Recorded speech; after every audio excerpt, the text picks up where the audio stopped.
Good morning.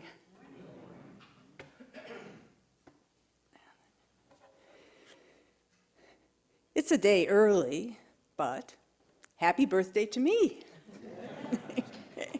And happy birthday to Annie. And happy birthday to Jean Ballant on Zoom. And to Nushin Sobani, which some of you know. 4 of us, all on June 24th. We should remember and celebrate the day we were born. And we do. Every year, we make it through life on this beautiful and complicated planet is an achievement. I hope you'll help us celebrate after the service by having a piece of birthday cake. But what I want to focus on today is spiritual birth. This is referred to in many religions, and there are many different practices that people hope will lead to a spiritual awakening: meditation, prayer, baptism, conversion, study, pilgrimage, and more. So what is spiritual birth? Well, here's one idea from me, but I would love to hear yours. So a spiritual birth is when you come alive to your truest, deepest self, the self that's made of pure love, that knows how to love everything and everyone without doubt or reservation. It's the birth of the self that is open to divine wisdom and guidance and taps into it without hesitation. While this birth may come as a slow, almost unnoticeable growth over a long period of time, sometimes there are seminal events, revelations, a point that you're aware of a profound change. It can come from a beautiful, uplifting experience or from a dark night of the soul. So what does the idea of spiritual birth mean in your life? Can you think of experiences that you might call spiritual births? I hope you'll kind of contemplate that as I go on. As I thought about this idea, it made sense to me that we can experience many spiritual births in each lifetime, as well as between lifetimes. It seems like a journey rather than a single event. So to learn more, I went to that well-known source of spiritual knowledge, the internet. So first I looked up life stages, and I found Erik Erikson's theory of psychosocial development. And it wasn't quite what I was looking for, but it still seemed relevant. Erikson believed that in each stage of life, which he defined as infancy, toddlerhood, early childhood, adolescence, and then young, middle, and late adulthood, we face a conflict. Moving through the conflict takes us to the next stage and can impact the rest of our lives. Getting stuck in the conflict can keep us wholly or partly stuck in that stage, even into old age. So for example, let's take the conflict, and he defined what those conflicts were in each stage. And in infancy, he said it's trust versus mistrust. So if you learn to trust your need for food and other types of care will be met, you are more likely to bring such trust into how you experience the events of your childhood and your adult life. If not, that mistrust may arise over and over in many situations over the years and the decades. Our spiritual journey is certainly influenced by these life stages. For some of us, certainly for me, working through those kinds of conflicts from psychosocial stages led directly to my spiritual seeking. So then I looked up spiritual stages, and I found a lot of interesting, an assortment of different ways of looking at that. So I picked one that I liked, and it was on the website medium.com and written by someone with the lovely name of Misty Moon. And she defines it as ages. She says there's the age of innocence, the age of indecision, the age of discontent, the age of surrender, the age of revelation, the age of commitment, and the age of contentment. So those first 4, innocence, indecision, discontent, and then surrender. Those all seem to me like preparation for a spiritual birth. And then revelation I would call the moment of birth. And commitment and contentment are the growth that comes following a spiritual birth. Of course, most of us go round and round on that merry-go-round of stages.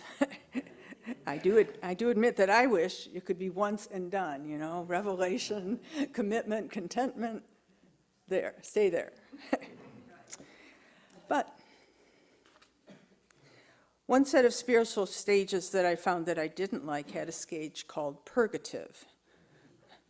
Has to do with purging ourselves of sin. And it's just not how I think of things. So I guess to me everything has a use and a purpose and is part of our spiritual growth. So I don't look to purge. So I had to make up my own list of stages of spiritual birth and growth, because, you know, why not? I first heard some of them while sitting in meditation, so I think I had some guidance in creating this list. At least I hope that I did. To me, they have some overlap with the physical stages, except that I think of them as happening many times over the course of a lifetime.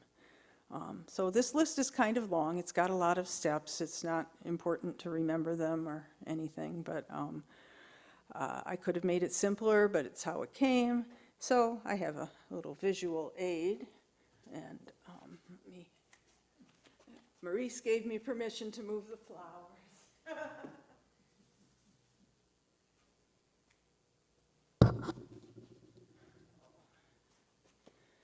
So just so you can see, read along with me if you, I hope that's big enough.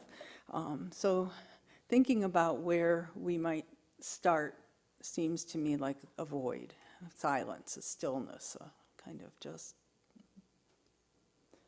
maybe waiting, I don't know, or maybe just immersed in that.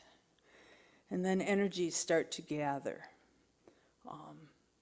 And then there's some preparation and some planning that goes on, and I'm going to talk a little bit more about that in a second. Germination and conception, and then a period of inner growth. And then eventually the birth. You know, we can certainly think of physical birth with these categories, but also spiritual birth. And I think for many of us, after we have an experience that feels like a spiritual birth, there's some breathing, there's just some sense of trying to take it in and grounding that energy, because a lot of times it comes with a great deal of energy. And then we need to take in nourishment to help that new experience, that new self grow. And as we move into that growth, we have some awakening, and maybe our awareness increases of what's happening to us in a spiritual sense, and maybe we have some additional consciousness about our spiritual selves. And so then maybe there's some learning that will go on. Maybe we're drawn to study something, or maybe we're drawn to meditate, to bring in information in a variety of ways. And hopefully that will lead us to seeing something that my spiritual teacher called the bigger picture, kind of more full and open to that definition that I talked about of being a complete, loving self with nothing in the way. And from that, it gives us a whole different way of being able to connect with ourselves and with other people, of being able to interact and to share. And it's not necessarily about sharing, you know, like our knowledge. It's not about proselytizing. It's just about being who we are, and the sharing just kind of comes off of us. It doesn't need words at all, really. And then out of that, we may come to some new ways that we would like to give back or to serve humanity, serve the universe, There may be some teaching involved. And as we move through these stages, we may find that we are less connected to the physical plane and that we are spending more time with connection to spirit. And this next one, I really didn't know where to put it, and maybe it doesn't, happens, maybe it doesn't, but there is a piece, and maybe it's, I think the way I hear enlightenment talked about, it's like a thing, it's like it happens, and it's done, and you're enlightened, and maybe that, I do believe that happens for some beings, but I think for a lot of us it comes in pieces, and it comes in bits, and we just have more and deeper understanding of ourselves and the divine universe. So there is that piece. And at some point, and whether it's physical, emotional, spiritual, there will be a kind of saying for farewell to this particular growth period. There will be a leave-taking, and in the African American culture, they call it a homegoing, and I really love that term.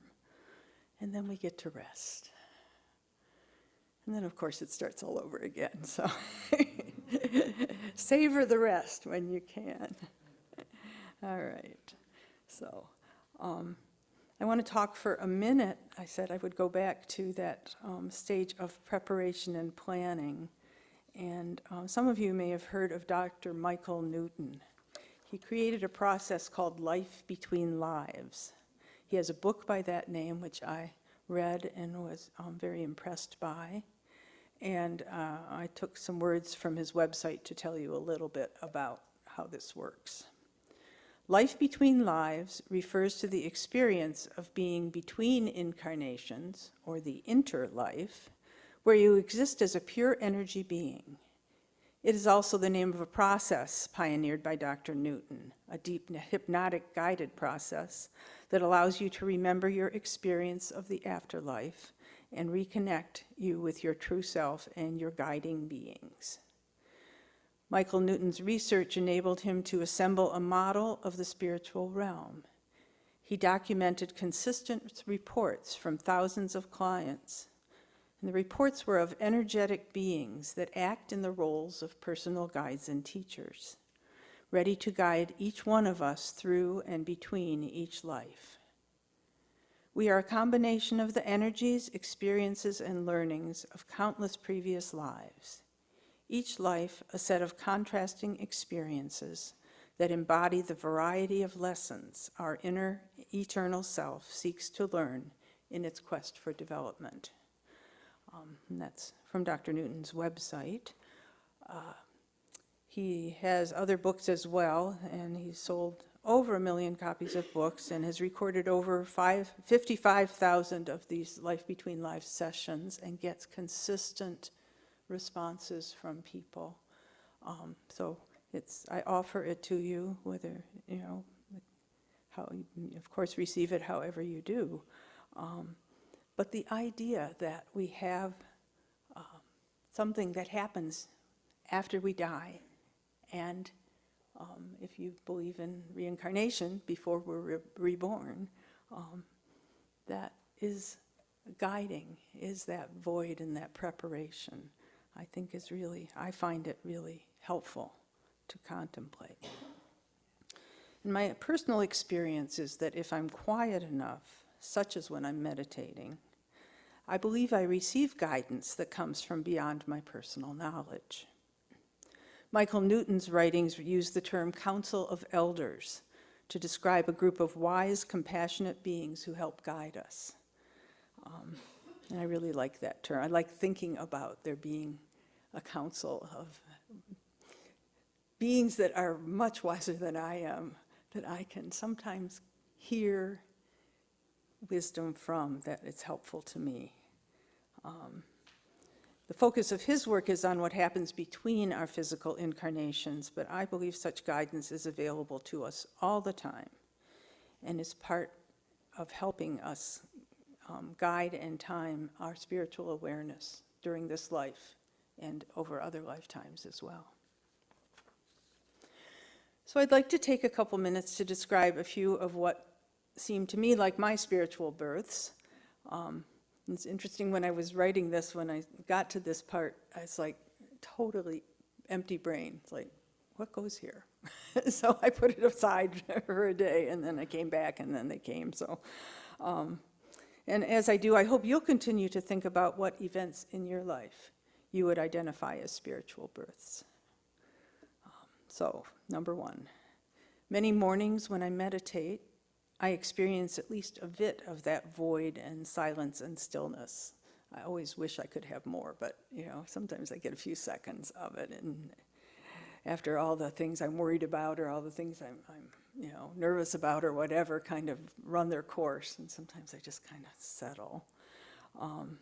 And then sometimes I will get a message. Sometimes it's seemingly mundane, something to add to my to-do list, but then sometimes there's something really meaningful and surprising. Like one morning, as I was thinking about one of the projects I've taken on and thinking, oh, this is just too much, I'm ready to let this one go. And the message that came back was, this is the most important thing you're doing right now. And I have to admit, I went, what? And it repeated, this is the most important thing you're doing right now. And I didn't think that myself. I don't know where that, came from, where it came from. But, and I would say that that is playing out over the course of these weeks and months, surprisingly to me. Number two, this is remembering a spiritual birth about 45 years ago that involved breathing, grounding, awakening, and receiving on that list. It was my first meditation class.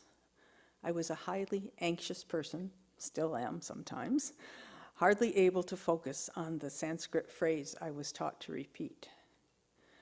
I still have a visceral memory, I can feel it, of the intense, deep stillness that I entered. It was like going down a long elevator to an entirely new place in myself. And along with this came some psychic knowing about things around me that just totally surprised me, just blew me away. And that experience kept happening over several months of meditations. And I remember at the time I was like, oh, goody, I've got this wonderful thing now, and it's going to be so wonderful and helpful, and I'm psychic, and yay. And then it faded. And then I continued my struggle with anxiety without that kind of extra knowing. And I had my grief about that. But I did feel like I'd been given a blessing. I'd been given a glimpse of a path that I would be seeking out the rest of my life, and that has certainly proved to be true. Okay, number three. I believe I was given a spiritual birth in 2004, when I was given the burden and the gift of caring for my two brothers who had early onset dementia.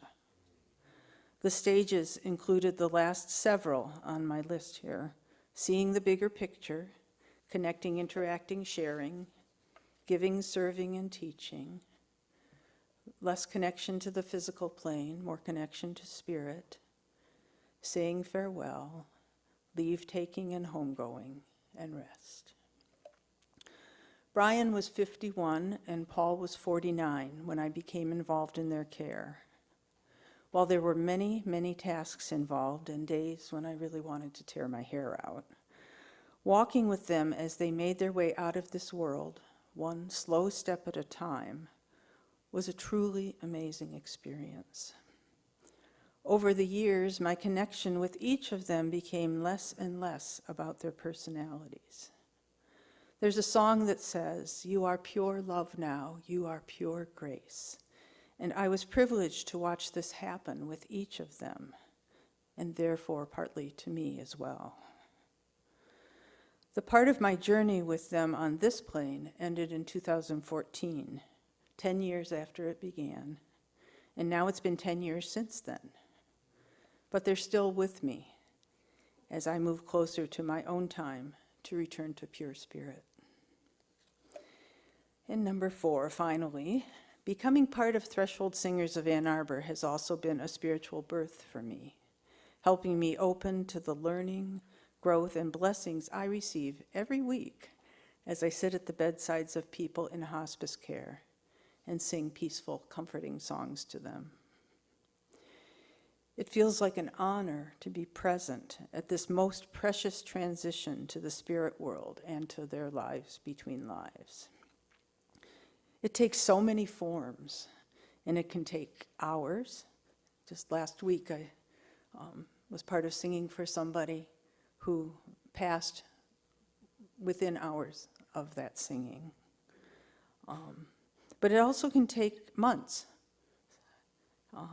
And like with my brothers, watching one slow step at a time as people begin to leave. Sometimes I silently tell people that it's okay to let go, even as I am singing that message to them. I've watched people in peace, and I've seen them in agitation, and I have seen resistance and acceptance. And it continues, I think, each time I go to be another bit of a spiritual birth for me. So I'd like to be silent just for a minute and just give you a chance to think about a spiritual birth that you've experienced.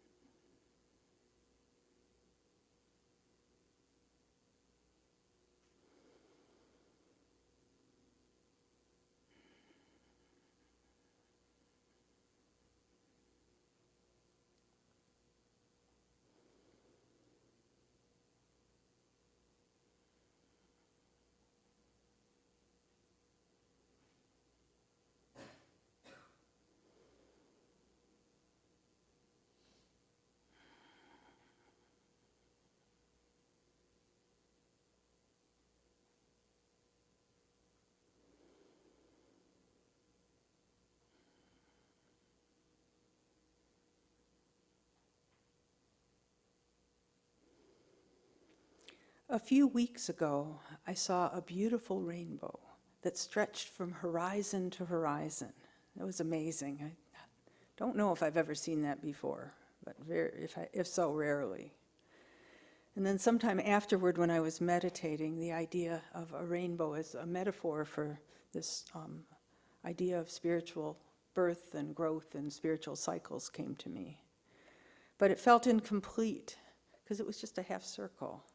And so I thought, well, that represents, you can see birth and then growth and everything, and then death or leave-taking. But that's not how I see this journey. So I went back to my web-based spiritual source, and lo and behold, and maybe some of you already know this, but I didn't, a rainbow is actually a complete circle. So it goes above the horizon, and it continues below the horizon.